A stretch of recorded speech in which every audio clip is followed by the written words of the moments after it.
Fala, estudantes do terceiro ano do Colégio Alexandre Dumas, aqui é o professor William Ribeiro e a nossa aula de hoje é de Geografia. Vamos dar continuidade aos nossos estudos sobre as bases físicas do Brasil e o nosso tema de hoje está no capítulo 7 do livro de vocês. Formação vegetais, domínio morfoclimáticos e biomas brasileiros. Vamos entender um pouco as características dessa formação, dessa vegetação brasileira, como ela se forma, vamos ver a que ela está relacionada. Então vamos ver alguns aspectos sobre esse fator. Lembrando que a gente já estudou sobre essa parte física, a parte da relevo, a estrutura geológica, a formação do relevo brasileiro, o clima brasileiro, e na última aula pegamos também algumas características da hidrografia brasileira. E hoje a gente trabalha aí com a questão da vegetação. Beleza pura?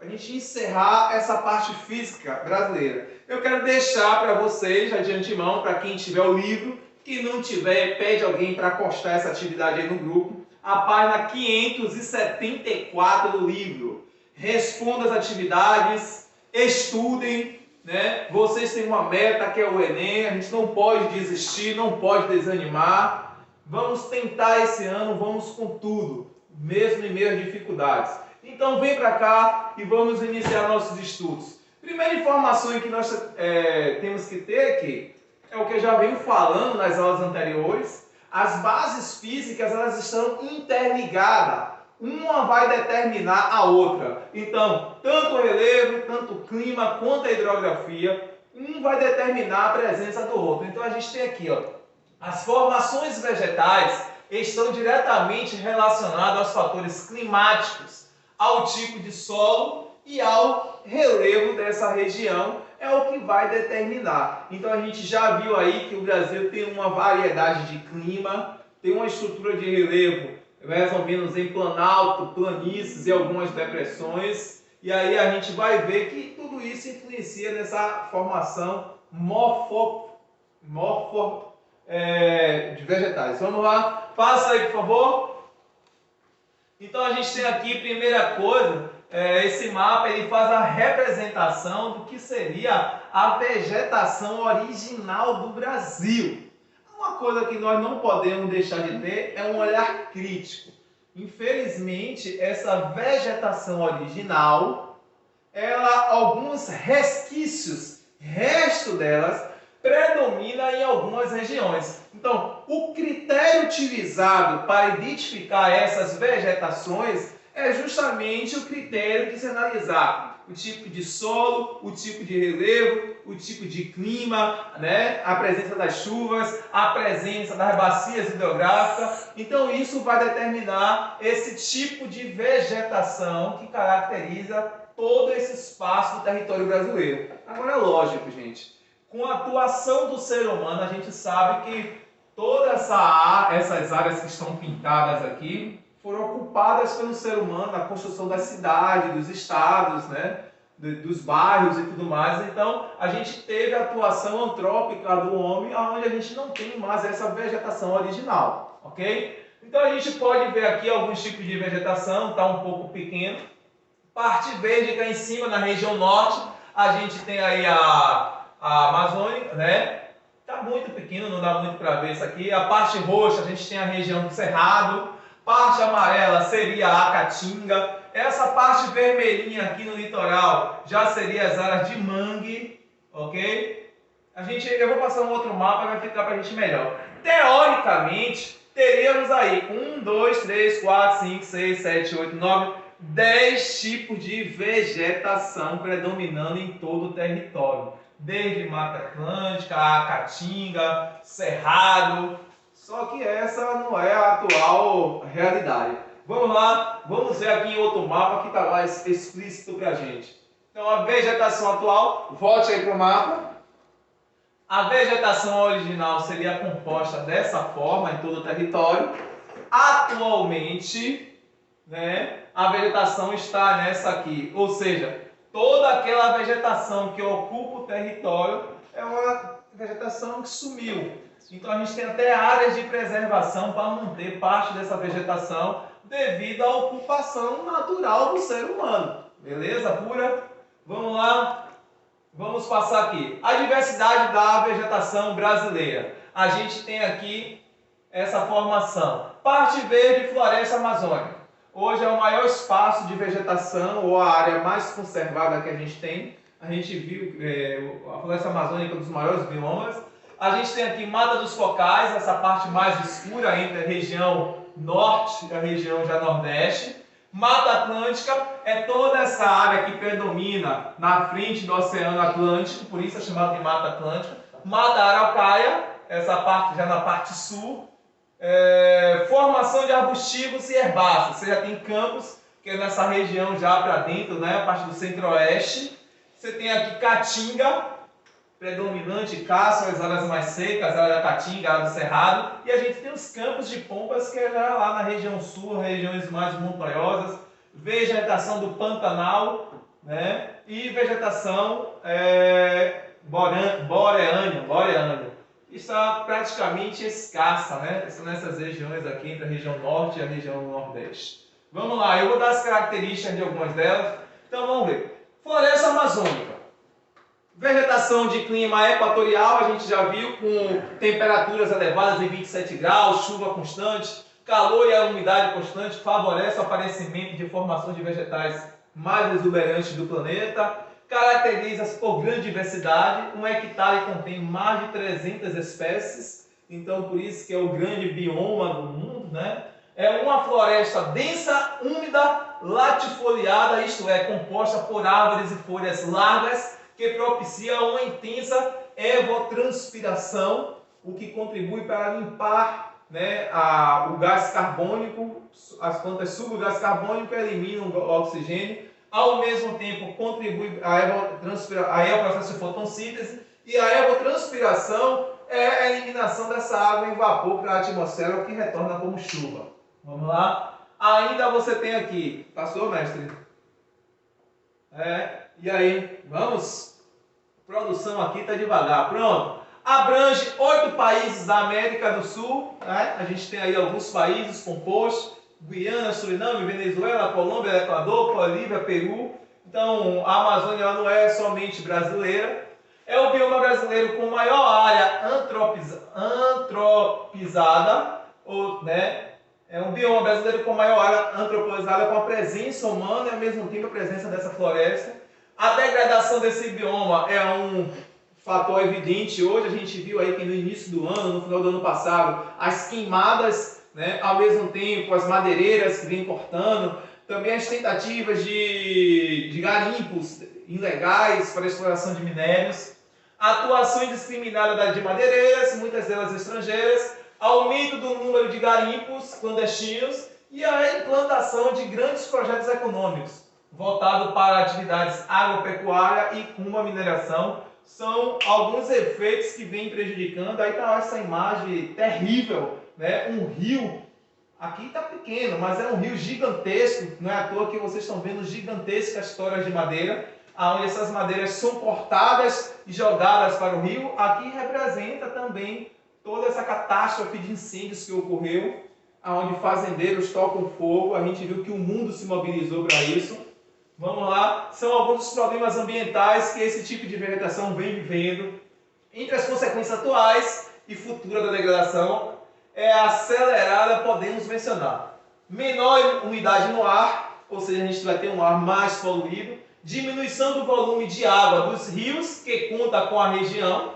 Então a gente viu que o processo de evotranspiração contribui para as chuvas, e as chuvas são os responsáveis por abastecer esses rios, e sem essa vegetação você vai ter essa consequência: menor evotranspiração, rebaixamento do nível de lençóis freáticos, devido a menor retenção de água na superfície e maior velocidade de escoamento. Então a gente vê alguns efeitos dessas catástrofes na floresta amazônica. Então a gente tem aí o bioma fantásticos, são rios gigantescos, a gente já estudou na parte de hidrografia. A Mata Atlântica agora. Essa é o tipo de vegetação talvez mais afetada, até porque a ocupação do nosso território começou na área de Mata Atlântica. a primeiro tipo de planta a ser destruída vai ser o pau-brasil, com a chegada do europeu no século XV. Então a gente vai ter aqui vegetação relacionada ao clima litorâneo úmido. Clima tropical úmido favorece o desenvolvimento da Mata Atlântica, também chamada de floresta úmida, né? Ocorre nas encostas próximas ao litoral, foi o que a gente falou, estendendo-se até o Rio Grande do Norte, até o Rio Grande do Sul, do Rio Grande do Norte ao Rio Grande do Sul, que é todo o litoral brasileiro. Florestas perennifólias, que apresentam folhas durante todo o ano, e sua ocorrência está ligada à pluviosidade e à umidade, que condiciona a formação de vegetal de maior parte de densidade, possibilitando uma variedade de espécies também. Caracterizada por uma imensa biodiversidade, abriga muitas espécies de vegetais e animais, essa Mata Atlântica. Você está falando de todo o litoral brasileiro, onde você vai ter uma variação já climática e, ao mesmo tempo, uma formação morfológica desse relevo, vai contribuir para isso. Cobriu uma área de 1 milhão de quilômetros quadrados, estendendo-se até ao longo do litoral. Hoje é o bioma mais ameaçado. Resta apenas aí, como a gente viu, 7% da área original da Mata Atlântica. Desses 7% remanescentes, 4/5 estão localizados em propriedades privadas. É terrível isso, mas infelizmente está relacionado a esse processo de ocupação sem nenhum planejamento, devastação. E é por isso que hoje a gente tem leis ambientais, onde a cada X quilômetros da cidade de Salvador, você tem essas reservas ambientais. Você vê que as praças hoje são construídas com árvores. Dentro de Salvador você tem alguns parques ecológicos de preservação, como o Parque de Pituaçu, o Parque da Cidade. É uma tentativa de manter parte dessa vegetação viva e que traz benefício para a gente mesmo. É um olhar crítico que a gente tem que ter. As unidades de conservação abrangendo esse bioma constituem apenas 2% de Mata Atlântica original, que foi habitat do pau-brasil, hoje quase extinto. Foi o que a gente falou no início. Hoje, estando restrita a uma pequena faixa do litoral, com pequenos fragmentos em decorrência do intenso desmatamento, historicamente para cultivo da cana-de-açúcar, também para a construção civil, indústria de imóveis, expansão da cidade litorânea. Todo o Brasil começou, a porta de entrada era o litoral, e foi a mata que mais sofreu consequências. Você vê que a planta que deu origem ao Brasil, a gente já não tem mais, quase já não tem hoje, tem gente que não conhece nem o pau-brasil. Vamos lá? Vamos ver agora a característica do cerrado. Vegetação de clima tropical, alternância de períodos chuvosos e secos, respectivamente no verão e no inverno, é responsável pela ocorrência de uma cobertura vegetal complexa. A gente vai ver a imagem do cerrado, uma imagem mais com pouca vegetação, rasteiras, com alguns arbustos. O cerrado, aspecto verdejante no verão e seco no inverno. O cerrado caracteriza pela presença de arbustos e árvores dotadas de raízes profundas. Troncos e galhos retorcidos, a gente vai ver aqui com poucas árvores de maior porte. Vamos ver algumas características dela aqui. É comum a ocorrência do cerrado em áreas de solo ácidos e de baixa fertilidade. Um exemplo disso aí é o próprio umbu. O umbu que a gente chupa é uma fruta típica dessa região, que dá em área seca. Você tem a presença do cacto também. Na região do cerrado, que você vai ter a presença do agreste, nordestino, por exemplo, a presença da palma, que é essencial na alimentação dos animais, nessas áreas agrícolas. Então, o fogo, por causas naturais, é um elemento ao qual o bioma do cerrado se adaptou, do qual ele se beneficia. Primeiramente, o fogo penetra, queima alguns centímetros e esse material que foi queimado ele é adubado. Mas tem momentos que se tornam grandes incêndios que chega a desmatar até os poucos parques ambientais que você tem. Outro efeito do fogo é isso, a grande importância ecológica para os cerrados é a aceleração da remineralização da biomassa e a transferência de nutrientes e minerais. Então é esse processo, esse ciclo. O cerrado apresenta um rápido poder de recuperação em curto período após o fogo, atrai diversos animais herbívoros em busca de novas folhagens. Então, Então essa é uma característica dessa área que ao longo do ano você tem áreas de queimada, né? Abrange áreas de 12 estados brasileiros, Pará, Maranhão, Piauí, a Bahia, né? Minas Gerais, São Paulo, Paraná, Mato Grosso do Sul, Rondônia, Mato Grosso, Goiás e Tocantins. Originalmente cobria 2 milhões de quilômetros quadrados, estima-se que cerca de 50% da sua área já está desmatada. Como eu disse no início, né? Essa vegetação original ela não é uma realidade. A biodiversidade do cerrado também está ameaçada, foi explorada economicamente por muito tempo pela atividade da pecuária e hoje é aberta a novas áreas como a agricultura comercial da soja e do milho.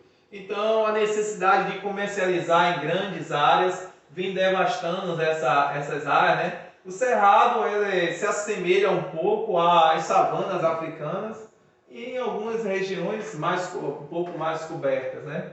Vamos lá. Vamos ver a caatinga, vegetação. Caatinga, palavra de origem indígena que significa mato branco. Ocupa a área aproximadamente de 9,9% do território brasileiro, veja que é mínimo, abrangendo todos os estados do Nordeste e áreas do Norte e Minas Gerais. É um bioma totalmente brasileiro. É uma vegetação que caracteriza o semiárido norte do Rio Grandense, com uma predominância de 80% de cobertura nesse solo do estado. Está associado a um clima semiárido rigoroso, a uma constituição predominante de solos pedregosos. Então é o tipo de vegetação onde você tem áreas mais secas. Ali, por exemplo, a gente tem o sertão nordestino, hoje onde leva muitas pessoas a saírem. Inclusive a Record faz até campanha para ajudar essa população dessas áreas. Você tem o projeto Canaã também, que desenvolve maravilhosamente a educação, desenvolvimento sustentável nessa área para ajudar essas populações nordestinas. Vegetação adaptada e seca. Essas adaptações incluem caules e folhas e carnudas para armazenar água. Foi o exemplo que a gente deu da palma e de alguns cactos que vão se desenvolver. São plantas, vegetações que precisam sugar essa água na época de chuva e com o passar, né, do restante do ano, elas se mantêm. Isso é muito utilizado para a alimentação do gado nessas regiões. Vamos lá? Você destruir um cacto, destruir uma planta dessa é um crime nessa região. Você pode até, como eu sempre brinco, xingar a mãe do camarada, mas você destruir um cacto, olha, é quase pena de morte. Predomina arbustos caducifólicos que perdem as folhas em épocas secas e espinhos e cactos. É o que a gente acabou de falar, né? A caatinga é um dos biomas mais ameaçados do país, mais de 50% de sua área já foi desmatada e substituída por cultivos, pastagens e a sua madeira é utilizada como lenha para se transformar em carvão. Menos de 1% está protegida em unidades de conservação. Então tá aí alguns exemplos. Aqui é a palma, o cacto, né? É uma vegetação nessa área que a gente tem umbu também, pouca vegetação rasteira. Pode passar, meus queridos. Campos. Os campos pampa já é mais da região sul do Brasil, também conhecido como pampas, ocorre em áreas relacionadas com clima subtropical. Sul do Rio Grande do Sul, em regiões de serra, Chapada Diamantina, Pico da Atitaia, em áreas inundáveis, no Maranhão e Ilha de Marajó. É coberta por vegetação herbácea das pátrias, principalmente gramíneas. Sua origem está associada a solos rasos e temperaturas baixas em regiões de altitudes elevadas. Então, exemplo aqui na Bahia, da Chapada Diamantina, são áreas montanhosas. Exemplo da Chapada Diamantina hoje é utilizada para o ecoturismo. Muitas pessoas visitam para fazer trilhas nessas regiões por ter algumas dessas atitudes. Com a existência natural de pastagens. Também tem o desenvolvimento da risocultura, a produção de arroz irrigada nessa região aí. Olha, meu querido. E os campos? A área antroposada do bioma corresponde a quase 50% do total. E em diversos municípios, o manejo inadequado dos solos, tanto para pastagem como para agricultura, agrava o processo erosivo, desencadeando a formação de imensas áreas. Esse processo é conhecido como arenização. Então é consequência, né? Aqui um exemplo desses campos, é consequência dessa ação antrópica do homem. Mata dos Cocais está localizada no Maranhão, encravada com a floresta amazônica, o Cerrado e a Caatinga, caracterizando-se como mata de transição entre, né, esse processo aí da floresta amazônica. É construída por palmeiras como babaçu, buriti, otiquica e a canaúba, muito utilizado para polimento de carro, né, o óleo. Desde a época colonial, a região é explorada economicamente pelo extrativismo e pelo óleo de babaçu e da carnaúba. Olha o que eu acabei de falar. Atualmente vem sendo desmatada pelo cultivo de grãos e pela exportação, com destaque para a soja, predominando em toda essa região, tá exemplo aí dessas áreas de cocais, ok? Matas araucárias também, clima subtropical. O pinheiro é uma espécie acirculifoliada, ou seja, apresenta folhas em forma de agulha. Originalmente essas flores dominavam as vastas regiões desses planaltos. Então já é uma área também mais de pinheiros. Mostra aí, meu querido, passa aí essa informação, vou mostrar a imagem, senão a gente não chega lá. São áreas com grandes pinheiros.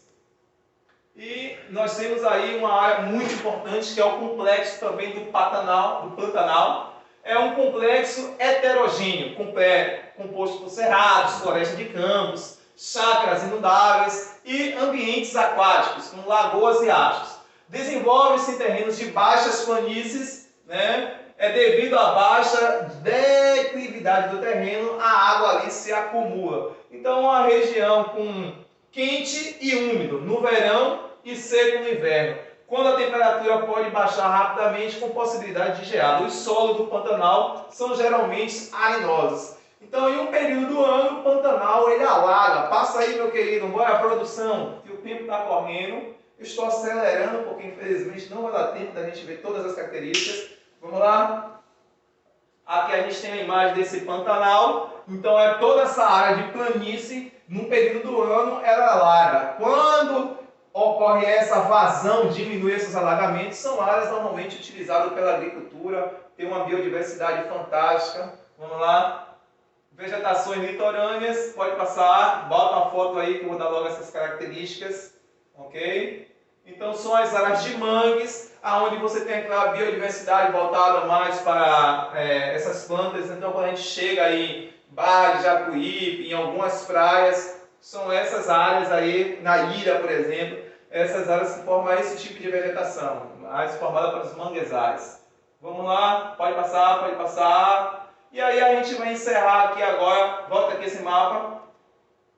A gente tem aqui 1, 2, 3, 4, 5, 6, 7 domínios morfoclimáticos. Então esses domínios morfoclimáticos vai estar tudo associado a essa base física, onde você vai ter essa condição de clima, áreas mais chuvosas, áreas menos chuvosas, né? Você vê enquanto, e felizmente, essa realidade morfoclimática, assim como a vegetação que teria um predomínio original, não é verdadeiro, devido à interferência do ser humano nessas vegetações, nas mudanças de rei do rio, toda essa poluição na atmosfera.